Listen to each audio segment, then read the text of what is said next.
நீங்க வந்து வேலை தரதா வந்து சொல்லி காசு கொடுத்துருக்காங்க. நான் தந்துடுறேம்மா, நீங்க டென்ஷன் ஆகாதீங்கம்மா. எனக்கு முந்தானத்தான் தெரிய வந்துச்சு இது தப்புன்ட்டுன்னு. யூடியூப்ல போட்டேன்னா அப்புறம் அந்த ஹாஜா சொல்றீங்களே, அது பார்க்குறவங்க எல்லாம் கல்லால் அடிப்பாங்க ரோட்ல. அதனால எந்த ஊருன்னு கூட சொல்லல. நான் அதை வந்து வீடியோ எடுத்துக்கிட்டு இருக்கேன் போடுறதுக்கு. இதுக்கப்புறம் யாரும் காசு கொடுக்க கூடாது. மக்களே, நான் உங்க ஜப்பார் பாய். நீங்க பார்த்துட்டு இருக்கிறது ஃபுட் ஏரியா தமிழ். என் கூட இருக்கிறது சைஃப், எல்லாருக்கும் தெரியும், என்னோட சின்ன சன், அன்பு மகன், செல்லமான மகன். ரெஸ்டாரண்ட் வந்து 1 மாசம் ஆகுது. நீ ஜிகர்தண்டா சாப்பிட்றதுக்கு வந்திருக்காரு. எப்படி இருக்கு ஜிகர்தண்டா? சூப்பரா இருக்கு. ஓகே, நம்மளுடைய ரெஸ்டாரண்ட்டில் நம்மளே ஜிகர்தண்டா காய்ச்சிரும். எப்படின்னா இதில் ஒரு 4 ஐட்டம்ஸ். 10 லிட்டர் பாலை 5 லிட்டராக காய்ச்சி அதை அப்படியே பாதியாக பண்ணிடுவோம். அதில் என்ன பண்ணுவோம்னா 1/2 கிலோ சர்க்கரை போட்டு காய்ச்சுவோம், 1/2 கிலோ பால்கோவா போட்டு காய்ச்சுவோம். அப்போ திக்காக அந்த பால்கோவோட டேஸ்ட்டு, பால் சுண்டுன டேஸ்ட் எல்லாமே சூப்பராக இருக்கும். அதில் ஒரு 1/2 பாட்டில் ஆறுனதுக்கப்புறம் நன்னாரி ஊற்றுவோம். நன்னாரி நல்ல குவாலிட்டியான நன்னாரியை ஊற்றணும். அப்புறம் பாதாம் பிஸ்னி, 100 கிராம் பாதாம் பிஸ்னியை ஊற போட்டுடணும். ஒரு 12 மணி நேரத்துக்கு முன்னாடி அதை தண்ணி வடிகட்டிட்டு அதை மிக்ஸ் பண்ணுவோம். அது ஒரு ஐட்டம். அதுக்கப்புறம் 5 லிட்டர் பாலை 1 லிட்டருக்கு காய்ச்சுவோம். காய்ச்சிட்டு பாசுந்தரி எடுப்போம். அந்த பாசுந்தியை ஒரு 2 ஸ்பூன் எடுத்து வைப்போம். அதுக்கப்புறம் இந்த குல்ஃபி இருக்கு இல்லையா, ஐஸ், அது ஒரு ஸ்கூப் போடுவோம். அத்தன்டிக்காக இருக்கும், சாப்பிட்றதுக்கு பயங்கரமாக இருக்கும். நானே வந்து டெய்லி 1-2 குடிச்சிருவேன் இங்கே. ஸோ நம்மளுடைய கராமா ரெஸ்டாரண்ட்டில் எவ்ரிடே இங்கே அவைலபிள். ஸோ அதனால தான் தலைவர் அவைலபிளாக இருக்காரு இங்கே. இது ஒரு விஷயம். அடுத்த விஷயத்துக்கு போவோம். முக்கியமான விஷயம், சாப்பிடுங்க ஐஸ்கிரீம். அந்த எப்படி சாப்பிடணும்னா, நீங்கள் இந்த ஐஸ்கிரீமும் அந்த பாசுந்தி இருக்குல்ல, அதோடு சேர்த்து சாப்பிட்டா தான் எப்படி இருக்கு. அடுத்த விஷயம் என்னன்னு பார்த்தீங்கன்னா, இப்போ ஒரு தம்பி வந்துட்டு எங்கள் ஊரில், ஊர் பேர்லாம் நான் சொல்ல விரும்பல, எங்கள் ஊரில் வந்து நீங்கள் வந்து வேலை தரதா வந்து சொல்லி ஒருத்தங்களுக்கு எங்களுடைய ஃப்ரெண்டுடைய அம்மா காசு கொடுத்துருக்காங்க அப்படின்னு சொல்லிட்டு. எவ்வளோ கொடுத்துருக்காங்கன்னா 30,000 கொடுத்துருக்காங்க. அதே மாதிரி அவங்க சொந்த பந்தத்துலேயும் வந்து காசு கொடுத்துருக்காங்க. என்ன வேலைக்குன்னா கேஷியர் வேலைக்கு.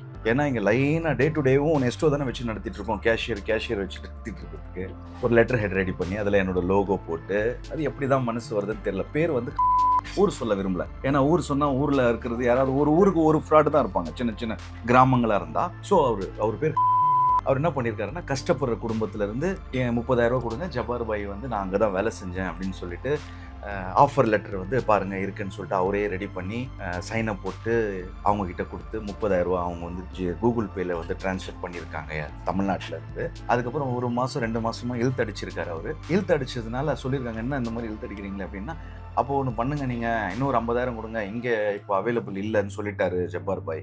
ஸோ நான் வந்து சென்னை போய் அவர் பார்த்து மீட் பண்ணிட்டு வந்தேன். நான் எங்கே சென்னையில் இருக்கேன், நான் இருக்கேன் துபாயில். மீட் பண்ணிட்டு வந்தேன். அவர் வந்து இப்போ யூகேல ஓப்பன் பண்ணுறாரு, லண்டனில் ஓப்பன் பண்ணுறாரு. இன்னொரு 50,000 கொடுங்க, லண்டனுக்கு அனுப்பிச்சிடலாம் அப்படின்னு சொல்லிட்டு கேட்டோன்னே அவங்க டவுட் பண்ணி, இங்கே ஒரு தம்பி வேலை செய்கிறாங்க கராமாவில், அந்த தம்பியை வந்து நம்மளோட ரெஸ்டாரண்ட் காமிச்சாங்க. அந்த தம்பி வந்து இந்த மாதிரி என்னோட ஃப்ரெண்டோட அம்மா, என் ஃப்ரெண்டு வேலைக்கு வந்து உங்கள் கம்பெனியில் வந்து 30,000 கொடுத்தாராம். 30,000 முதல்ல வீசா எப்படி கிடைக்கும்? விசிட் வீசாவே 15,000 2 மாதத்துக்கு. டிக்கெட்டு வரத்துக்கும் ரிட்டர்ன் டிக்கெட் வாங்குறதுக்கும் எல்லாம் சேர்த்து அதுவே 60,000. 2 வருஷம் வேலை செய்யணும்னா நம்ம ஊர் காசுக்கு 2.25 லட்சத்துலேருந்து 2.5 லட்சம் ரூபா வீசாக்கு செலவாகும். அது இருக்கட்டும் ஒரு பக்கம். 1000 ரூபாய் கூட எனக்கு கொடுங்க, நான் ஜப்பார் பாய் கிட்ட வேலை வாங்கி தரேன் அப்படின்னு சொன்னாலும் கொடுக்காதீங்க. ஏன்னா நான் வந்து யாருக்கிட்டையும் காசு வாங்கலை இது வரைக்கும். என்னோட மூஞ்சி பார்த்து என்கிட்ட டைரக்டா பேசினா மட்டும்தான் காசு கொடுக்கணும், இல்லைன்னா காசு கொடுக்கக்கூடாது. காசுக்கு இங்கே சம்மந்தமே இல்லை. எனக்கு நீடே இல்லையே ஆள். நானே வந்து ஷார்ஜாவில் ரொம்ப தூரத்தில் இருக்குது. அங்கே வந்து நம்மளுக்கு பிஸ்னஸ் கொஞ்சம் டல்லாக இருக்குது. ராசல் கைமாவோட எல்லாம் ஒரே ஒரு கராமாவில் மெயினாக ஒரு பிரான்ச் வச்சுருக்கோம். நான் எப்போவுமே இங்கே இருக்கிறேன், ஆளுங்க இங்கே நிறைய இருக்காங்க, நீடே இல்லை. எப்படி நீங்கள் நம்பி கொடுக்குறீங்க? தயவுசெய்து கொடுக்காதீங்க. இதே மாதிரி வீடியோ நான் வந்து ஏற்கனவே ஒரு தடவை போட்டிருந்தேன். அதை வந்து கோடிக்கணக்கில் ஏமாற்றிருக்காங்க. கனடாலையும் யூஎஸ்லையும் நாங்கள் வந்து வேலை தரோம். ஜப்பார் பாய் அவர் வந்து யாருன்னே தெரியல, கூட்டத்தில் வந்து ஃபோட்டோ பிடிச்சிருக்காரு. பாய் தோளில் கை போடுங்கன்னு சொன்னார். நான் தோளில் கை போட்டதுனால அந்த ஃபோட்டோவை வச்சு ஃப்ராடு பண்ணி நிறைய பேர்கிட்ட வாங்கியிருக்காரு. ஸோ அது ஒரு வீடியோ போட்டேன். தயவு செய்து மறுபடியும் இதே மாதிரி தான் நான் வீடியோ போடுறேன். இது உங்களுக்கு புரியுதா? ஃப்ராடு பண்ணி தானே வாங்குறாங்க. ஃப்ராடு பண்ணி வாங்கலாமா காசு? அது என்ன ஆகும் ஃப்ராடு பண்ணி வாங்கினா? ஜப்பார் பாய் பேசுகிறேன். அப்புறம் எந்த ஊர் உனக்கு? சரி, இப்போ எதுக்கு என்கிட்ட வேலை இருக்குன்னு சொல்லிட்டு காசு வாங்கிட்டு இருக்க? வேற யாரு? அது எங்க அண்ணன் ஒருத்தர் இருந்தாங்க சார், அவருக்கு நம்பிதான் நம்ம இது பண்ணா, அவர் போன் பண்ணிட்டு ஊரை விட்டு போயிட்டாரு. சரி, அண்ணன் பேர் என்ன? அண்ணன் பேர் தான். ஆமா சார், நான் அவங்கள்ட்ட பேசி அவங்கள்ட்ட பேசினேன், அவங்க தான் போன் எடுத்தாங்க. சரி. ஆமா, அது என் தப்பு தான். நான் நேற்று உங்கள்ட்ட சொல்லணும்னு என் ரீசார்ஜ் இல்ல. ஆமா, நான் ஃபேமிலி மேனு. உங்களுக்கு நான் அமௌண்ட் நான் தந்துடுறேம்மா, நீங்க டென்ஷன் ஆகாதீங்கம்மா. எனக்கு முந்தானத்தான் தெரிய வந்துச்சு இது தப்புன்ட்டுன்னு. அவர் இந்த மாதிரி பண்ணிக்கிட்டு இருக்காரு. நான் அவங்க வீட்டுக்கே போயிட்டேன் சார். சரி, ஃபேமிலிலாம் எங்க இருக்காங்க? அவங்களுக்கு அத்தாமல்ல பிறநாள் மூத்தாயிட்டாங்க. சரி, அவர் ஒரு ஆளு தான். இல்ல அந்த மாதிரி ஒரு பிள்ளைய வச்சுட்டு இருக்கிறதுக்கு அவங்க வந்து அதுக்கு அது யோசிச்சு போயிட்டு இருப்பாங்கன்னு நினைக்கிறேன். இல்ல ஃப்ராட பெத்துட்டோமே அப்படின்ட்டு. தப்பு இல்லை, கஷ்டப்படுற வீடுங்களில் வந்து இப்போ வேலை வாங்கி தரேன்னு சொல்லிட்டு நம்ம கம்பெனி மாதிரியே லெட்டர் ஹெடு ஆஃபர் லெட்டர் வந்து டைப் பண்ணி அவங்களுக்கு எல்லாத்துக்கும் அனுப்பிச்சுக்கிட்டு. இதை நான் என்ன பண்ணேன்னா சார், ஒரு நாள் எதார்த்தமா உட்காந்து நான் போன் நோண்டிட்டு போகும்போது டைம் பாத்துக்கு. சரி, அப்ப நான் போனை நோண்டி பார்க்கும்போது ஜெமினில போட்டு பார்த்தேன் இது என்னது அப்படின்னு. அப்பதான் தெரியுது இது வந்து பேக்கு அப்படின்னு. அப்பவே மறுநாள் சொந்தக்காரனால வெளியே சொல்ல முடியாதுல்ல. இது யூடியூப்ல வருமே. இப்ப இந்த வீடியோ எல்லாம் யூடியூப்ல வரும், பேசிட்டு இருக்கோம். சைபர் கிரைமும் கூட இருக்காங்க. இப்ப நம்ம பேசிட்டு இருக்கிறதெல்லாம் கேட்டுட்டு இருக்காங்க. அவங்களும் லைன்ல இருக்காங்க. நீங்க உங்க சைட்ல இருந்து எதுவும் பண்ணல. ஏன்னா சர்ச் பண்ணுவோம், அதுல வந்து நீங்க மாட்டீங்கன்னா உங்களுக்கும் கஷ்டம். சரி, இப்போ அவர் எங்க இருக்காரு? தெரியல சார், எங்க இருக்காருன்னு தெரியல. சரி, அவங்க குடும்பம் ஃபேமிலி அவங்க ஒய்ஃப் மட்டும்தான். அவங்களுக்கு தெரியுமா இந்த விஷயம்லாம்? அவங்கள்ட்ட போய் நேர்ல போய் சொல்லிட்டு வந்தேன். அண்ணா நானா அவர் குடிக்கிறாரு பண்றாரு, நல்லா தனியா வந்துட்டேன். சேர்த்துக்காது நானும் இது தலைக்காட்டு பண்றதுக்கு ரெடி பண்ணிட்டு இருக்கேன். என்ன பண்றதுக்கு ரெடி பண்றாங்க? டைவர்ஸ் பண்றதுக்கு.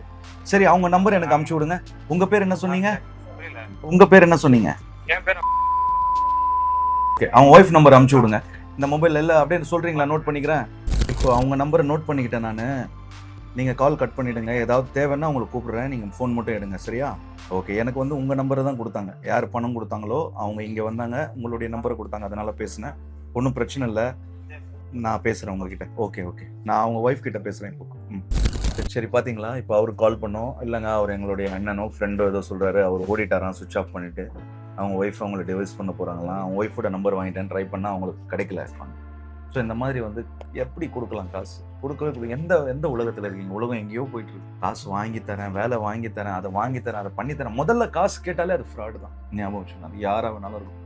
காசு மட்டும் தயவு செய்து கொடுக்காது. ஒரு பாருங்க, விஷயம் கேட்டு வேத்து விருத்து போச்சு போல இருக்கு ஏசியில். இல்லை, என்ன பண்ணுறாங்க அவங்க? ஃப்ராட் பண்றாங்க, நம்ம பேட் பண்றாங்க. பேட்லாம் பண்ண என்ன ஆகும்? எஸ், உலகத்திலே நடக்கும். இப்போ பாருங்க, வாழ்க்கை என்ன நல்லா இருக்கு. அம்மா அப்பா இல்லை, இந்த மாதிரி ஒரு பிள்ளைய பெற்றதுக்கு இறந்துட்டேன். நல்ல பிள்ளையா இருந்தால் அம்மா கொஞ்சம் நீண்ட ஆயுளாக வாழ்வாங்க. பிள்ளைங்கள அந்த சந்தோஷத்துலேயே கூட வாழ்வாங்க, நிம்மதியாக இருப்பாங்க. நல்ல பிள்ளைங்களாச்சு. மனைவி விட போகிறேன் அப்படின்றாங்க. ஸோ இந்த மாதிரி ஒரு வாழ்க்கை இருக்குது. இந்த மாதிரி நபரை நம்பி வந்து காசு கொடுக்குறதுன்ற ஒரு பெரிய ஒரு கொடுக்காதீங்க. யாரும் காசு கொடுக்காதீங்க. இப்போ நம்ம வந்து பாதிக்கப்பட்டவங்க இருக்காங்கல்ல, அவங்களுக்கு கால் பண்ண போகிறோம். ஏன்னா எவ்வளோ வேலை இருக்குது, அதெல்லாம் விட்டுட்டு நான் இவங்களோட இஷ்யூ தான் பார்த்துட்டு இதை சும்மா அப்படியே விட்டோன்னு அப்படியே போயிட்டே இருக்கோம். ஹலோ, வலைக்கும் சலாம். தம்பி, உங்கள் ஃப்ரெண்டு வந்தாரிங்க, அவர்கிட்ட தான் நம்பர் வாங்கி உங்களுக்கு கால் பண்ணேன். நீங்கள் ஃபோட்டோ அனுப்பிச்சிருக்கீங்கல்ல, அந்த ஃபோட்டோலாம் வந்து நான் யூடியூப்பில் போட்டேன்னா அப்புறம் அந்த அது பார்க்குறவங்கலாம் கல்லால் அடிப்பாங்க ரோட்டில். அதனால் எந்த ஊருன்னு கூட சொல்லலை. நான் அதை வந்து வீடியோ எடுத்துக்கிட்டு இருக்கேன் போடுறதுக்கு. இதுக்கப்புறம் யாரும் காசு கொடுக்கக்கூடாது. சரி, வேண்டாம், போடணுமா வீடியோவில்? இந்த மாதிரி பண்ணக்கூடாது, லைஃபே போயிடுமா? ஆமா, கரெக்டுமா. ஆனா வந்து வாழ்க்கை நிம்மதியான வாழ்க்கை இல்லையே.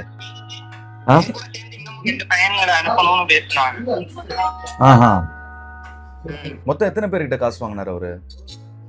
அது தெரியல. நம்மள்ட்ட 30,000 ரூபாய் கிட்ட வாங்கிருக்காங்க. இன்னும் எக்ஸ்ட்ரா ஏதாவது காசு கேட்டாங்களா? இன்னும் பர்மிட்டுக்கு ஒரு 5,000 ரூபாய் கேட்டாங்க. என்ன பர்மிட்டா? என்ன பர்மிட்? என்ன பர்மிட்? எனக்கு ஒன்றும் புரியலையே. அது தெரியல, ஏதோ விசா பின்னாடி டாம் அடிச்சு வரும் கவர்மெண்ட்ல இருந்து அப்படிங்கிறாங்க. அதெல்லாம் ஒன்றும் கிடையாது. இப்போ நீங்க ஒரு நம்பர் அனுப்பிச்சிங்களா, அந்த நம்பருக்கு நான் கால் பண்ணேன். அவர் வந்து ஃப்ரெண்டாமே அண்ணனா? அவரு நல்லபடியா இப்போ தப்பு பண்ணாரா இல்ல தப்பு பண்ணாரா? படிச்சுக்கிட்டு இருக்கான். அவன் வந்து என்னோட ஃப்ரெண்ட். அப்படியா? சரி, ஓகே. ஃப்ரெண்ட் இந்த மாதிரி ஏமாத்தி நம்பி பைலில புடிச்சு விட சொல்லி அந்த மாதிரி பண்றாரு. சரி. அப்போ வந்து உங்க ஃப்ரெண்ட் அவரும் வந்து காசு ஏமாந்துருக்காரு. அவர் காசு ஏமாறல, அவர் மூலியமா நாங்க போய் மாட்டிக்கிட்டீங்க. சரி, உங்ககிட்ட இந்த காசு வாங்கினவரு இப்ப பேசினாரு அவரு, அது நான் கிடையாது, என்னோட தம்பி, என்னோட ஃப்ரெண்டு அப்படின்னு சொல்றாரு. அவர் தானா? ஓ, தம்பி அவங்க ஒய்ஃபும் அவங்கள டைவர்ஸ் பண்ண போறாங்க அப்படி இப்படின்னாரு. அவர் ஜோக்கா? அப்போ இப்ப நீங்க போட்டோ அனுப்பிச்சு விட்டது அப்படியா? அப்ப அக்யூஸ்டா? ஓ, நீங்க போட்டோ அனுப்பிச்சிருக்கீங்களா? அவருதான் வேண்டாமா? நான் சமத்தா இப்போ நானே ஏமாந்துட்டப்பா கொஞ்ச நேரத்துல. நல்லவரை போயிட்டு இந்த மாதிரி நம்ம பேசிட்டோமே அப்படின்ட்டு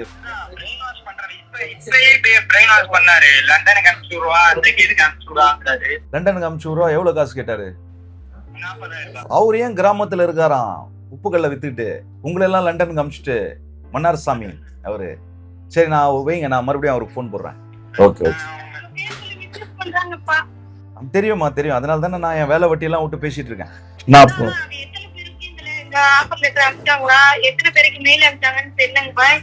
ஆனா காசு உங்ககிட்ட இருந்து வாங்கினதா?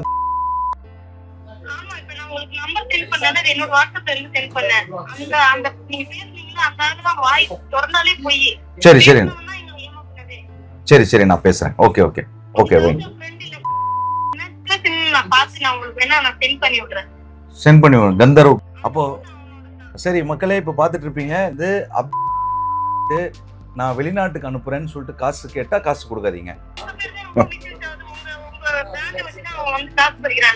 யாருன்னே தெரியலையம்மா. நீங்க அனுப்பிச்சிருக்கிற போட்டோவை நான் வாழ்நாள்ல பார்த்ததே கிடையாது. என்கிட்ட வேலை செஞ்சேன், என்கிட்ட வேலை செஞ்சுட்டு போனேன்னு போய் சொல்லுவாங்க. அதெல்லாம் நம்பாதீங்க. அவர் உங்க பேரை வச்சுதான் யூஸ் பண்ணிட்டு இருக்காரு. உங்க ரெஸ்டாரண்ட் கரமா வச்சுதான் அவர் வந்து எல்லாத்தையும் மிஸ்யூஸ் பண்ணி அமௌண்ட் கலெக்ஷன் பண்ணிட்டு இருக்காரு. எனக்கு புரியுதுங்க. அதாங்க, நீங்க ப்ரூஃப் கேட்க வேண்டியதானே? ஜப்பார் பாய் பேசுறத காமிங்க, இல்ல வந்து நீங்க அவரு ஏதாவது அவரை பேச வைங்க. எப்படிங்க உங்ககிட்ட காசு டவுன்லோட் பண்ண வச்சு ஜூம் ஆப் அதை டவுன்லோட் பண்ணி வச்சு நீங்க வந்து கான்டாக்ட் பண்ணுங்கன்னு சொல்லி சொன்னாரு. அதை டவுன்லோட் பண்ணி வச்சு கிட்டத்தட்ட 20 days ஆயிடுச்சு. ஜூம் ஆப் என்ன டவுன்லோட் பண்ண வேண்டியது இருக்கு? லிங்க் அனுப்பிச்சா அதை லிங்க் ஓபன் பண்ணி பேச வேண்டியதுதான். அதுவும் போய் தான். சரி, அது போய் நீங்க வைங்க, நான் பேசிட்டு வரேன். இப்பதான் பேசினேன், பேசிட்டு மறுபடியும் வரேன். நான் பேசுறேன். நீங்க கொஞ்சம் மிரட்டுற மாதிரி பேசினாலும் உண்மையே ஒத்துக்குவான். சரிங்க, ஓகே. இல்ல இல்ல, லைன்ல இருங்க, லைன்ல இருங்க. எவ்வளவு பேசி ஏமாத்தி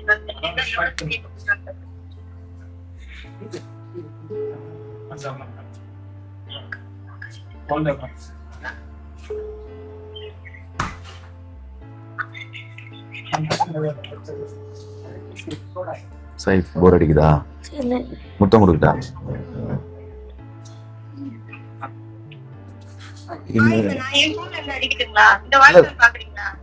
இல்ல, நான் இப்போ ரிங் போயிட்டு தான் இருக்கு. நான் இப்பதான் பேசினேன், மறுபடியும் நான் ரிங் போயிட்டு இருக்கு, நான் பாக்குறேன்.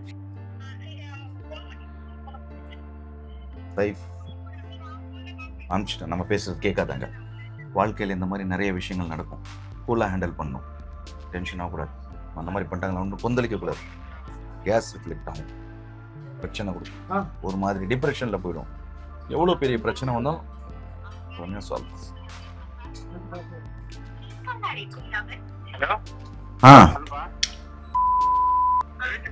எங்க பேசுனேன்? இப்போ நான் மறுபடியும் ஃபோன் எடுத்தா, இப்போ பேசினா எடுக்கவே இல்லையே. ஃபோன் பண்ணா அதெல்லாம் ஒன்றும் வரல.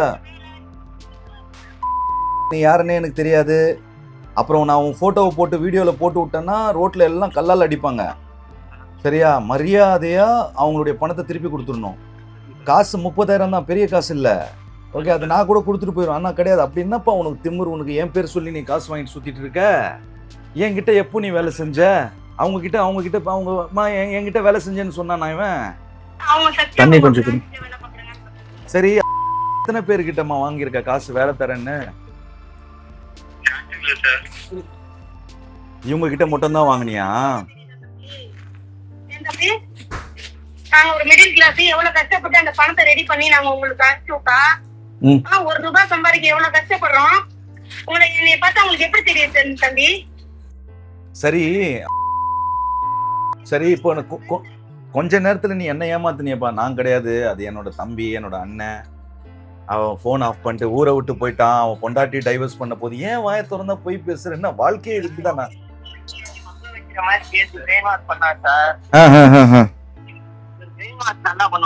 இந்த இந்த இந்த இந்த இது எல்லாமே வந்து வீடியோ எடுத்துட்டு இருக்கோம். கண்டிப்பா யூடியூப்ல வரும் இந்த வீடியோ.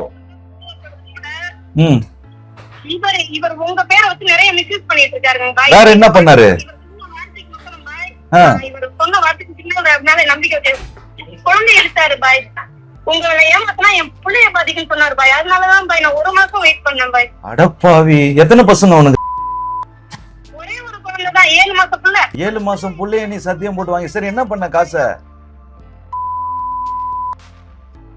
என்னப்பா பண்ண? காசு கஷ்டமா? வீட்டு கஷ்டமா? அண்ணா கொடுத்த கைதான் நல்லாதானே பாய் இருக்கு. இப்படி ஒவ்வொருத்தவங்க ஏமாத்திட்டா சம்பாதிக்கணுமா? வீட்டுல எங்க குழந்தைய சின்ன வயசுல நான் விட்டுட்டு போய் 10 வருஷம் மசாலா வேலை பார்த்து வீட்டு வேலை பார்த்து சம்பாதிச்சேன். என் பையனை படிக்க வச்சு என் பையன் வந்து வேலைக்கு போயிட்டாலும் என் குடும்பம் முன்னேறி இருந்தாலும் பையன் நான் ரெடி பண்ணேன். அதுக்கு தானே பணம் கொடுக்கறது. சரி சரி, இப்ப என்னம்மா சொல்ற இதுக்கு? சரி, எதுக்கு அந்த மாதிரி பொய் சொல்லி வாங்குறீங்க காசு? என்ன அப்படி நீடு? எதுவும் வேலைக்கு போலையா? வேலை இல்லைன்னா டேபிள் தொடப்பா. போய் டேபிள் தொட, இல்லைன்னா குப்பை வாரு, ஏதாச்சும் ஒண்ணு பண்ணு. பொய் சொல்லி சம்பாதிக்க கூடாதுப்பா, தப்பாச்சுப்பா. பா மானம் பா, எது போனாலும் கிடைச்சிரும்பா, மானம் போனா கிடைக்காதுப்பா.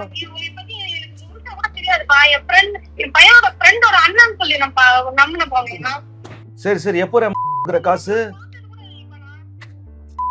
எப்போ கொடுக்குற காசு? நாளைக்குள்ள கொடுத்துறேன். சரி, இப்போ வீடு எங்கப்பா இருக்கு? உன் வீட்டு அட்ரஸ் எல்லாம் தெரியுமா உங்களுக்கு?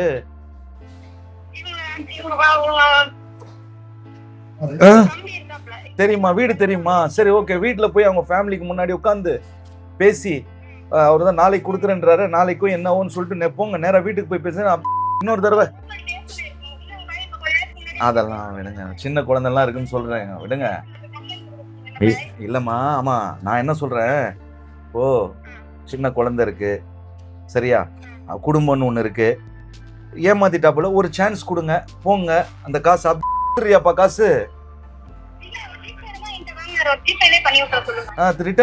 ரிட்டர்ன் காசை கொடுத்துருமா? விட்டுரு. நீ காசை கொடுத்துட்டீன்னா இப்ப நானும் உன்னை மன்னிச்சிட்டேன்னு வச்சுக்கோ. நீ என்னுடைய கம்பெனியோட ஆஃபர் லெட்டர் ரெடி பண்ண, லெட்டர் ஹெட் ரெடி பண்ணிருக்க, எல்லாமே பண்ணிருக்க. ஜப்பார் பாய் கிட்ட வேலை செய்யறோம் அது இதுன்னு போய் சொல்லி நான் உன்னை எல்லாத்தையும் மன்னிச்சிட்டேன். ஓகே, உன் போட்டோ போட மாட்டேன், ஆனா நான் இந்த வீடியோவை போடுவேன் உங்ககிட்ட பேசுறது. ஏன்னா நாளைக்கு யாருக்கிட்டையும் ஏமாறக்கூடாது. இதே மாதிரி போன வருஷம் ஒருத்தன் கிளம்புனான், அவனும் இதே மாதிரி தான் என்கிட்ட இருந்து வந்து துபாயில சாப்பிட்டுட்டு போட்டோ எடுத்துட்டு போயிட்டு, நான் வந்து லண்டன்ல வேலை வாங்கி தரேன், கனடால வேலை வாங்கி தரேன்னு சொல்லிட்டு 3 கோடியை வாங்கிட்டான் ஏமாத்தி. ஸோ அது ஒரு வீடியோ போட்டேன். மேபி இவங்க இப்போ உங்ககிட்ட பணம் கொடுத்தவங்க வந்து, இருங்கம்மா, ஏன்பா நீயே வேலை இல்லைன்ற, எல்லாத்தையும் லண்டன் அனுப்புறியா? நீ என்னைய அனுப்பிச்சு விடுறியா? நானும் போறேன். ராஜா, நான் ஏற்கனவே 30 வாங்கினேன், இன்னொரு 40 கொடுத்தா நீ லண்டன் அனுப்பிச்சிருவேன். நீ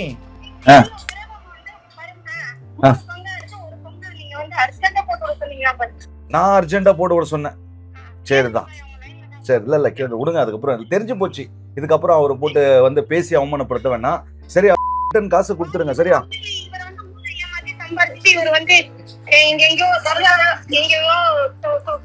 இப்ப நம்ம பேசிட்டு இருக்கிறதெல்லாம் வந்து நான் வீடியோ எடுத்துட்டு இருக்கேன். சரியா, அப்படியே வந்து ஃபார்வர்ட் பண்ணிட்டு இருக்கேன், கிரைம் பிரான்ச்சுக்கு ஃபார்வர்ட் பண்ணிட்டு இருக்கேன். இவரு உங்களுக்கு நாளைக்கு இல்ல, நாளைக்கு என்ன கிழமை? நாளைக்கு வேலைனா? நாளைக்கு வெள்ளி, சனிக்கிழமை அன்னைக்கு காலையில இந்தியா நேரத்துக்கு 10:30 மணிக்கு இந்த வீடியோ வந்துடும். எல்லாமே காசை வந்து கொடுத்துடணும். இல்லைன்னா இது வந்து போட்டோ வராது. அப்படி இல்லைன்னா ஞாயிற்றுக்கிழமை அன்னைக்கு உன்னோட பெரிய பேனரோட போட்டு என்னோட ஃபுல் பிளாட்ஃபார்ம்ல, ஃபேஸ்புக், இன்ஸ்டாகிராம், யூடியூப் எல்லாத்துலயும் உன்னோட போட்டோ தான் இருக்கும் ராஜா. அப்புறம் மக்கள் எங்க பார்த்தாலும் உன்னை கண்டுபிடிப்பாங்க. 30,000 ரூபாய்க்கு உன் மானத்துக்கு எடுத்துக்காத, அவங்க பணத்தை கொடுத்துட்டு அவங்க கஷ்டப்பட்டு கொடுத்துருக்காங்க. சரியா, நான் உன்னை மன்னிச்சுட்டேன். இன்னொரு தடவை யாரையும் ஏமாத்தாத. அவங்க கிட்ட காசை கொடுத்துட்டு மன்னிப்பு கேட்டுரு. வீடியோன்னா நம்ம பேசுறத நிச்சயமா போடுவேன். அது எப்படி நான் போடாம இருப்பேன்? அப்புறம் உன்ன மாதிரி எத்தனை பேர் இருப்பாங்க? அதெல்லாம் கிடையாது. உன் போட்டோ போடல, இந்த பாரு, உன் ஃபோட்டோவும் போட மாட்டேன், உன்னுடைய நம்பரும் போட மாட்டேன். பட் வீடியோ நிச்சயமாக வரும் யூடியூப்பில். நம்ம பேரை சொல்லி ஏமாற்றி காசு வாங்குறதுக்கு ஒரு படிப்பினியாக இருக்கட்டும். இப்போ அவருடைய பேர் சொன்னாலே அந்த ஊர் பேர் சொல்லிட்டேன், ஊர் பேரை நான் கட் பண்ணிடுறேன். நான் ஊர் பேரை சொன்னேன்னு வைங்களேன், என்ன ஒன்று தப்பாயிடும். பிகாஸ் கண்டிப்பாக ஒரே ஒரு ஆள் தான் இருப்பார், அது அப்துல் ரஹ்மான் சொல்லிட்டு ஃபேமஸாக இருப்பார் அந்த ஊரில் அப்புறம் எடுப்பாங்க. ஒன்றும் பிரச்சனை வேணாம், நம்மளால் ஒருத்தருடைய லைஃப் இதுவாகும்னா. மறுபடியும் அடுத்த வீடியோவில் சந்திக்கிறேன். சைஃபு வந்ததுலேருந்தே குடிச்சிக்கிட்டே உட்காந்துட்டு டாட்டா சொல்லி போகலாம்.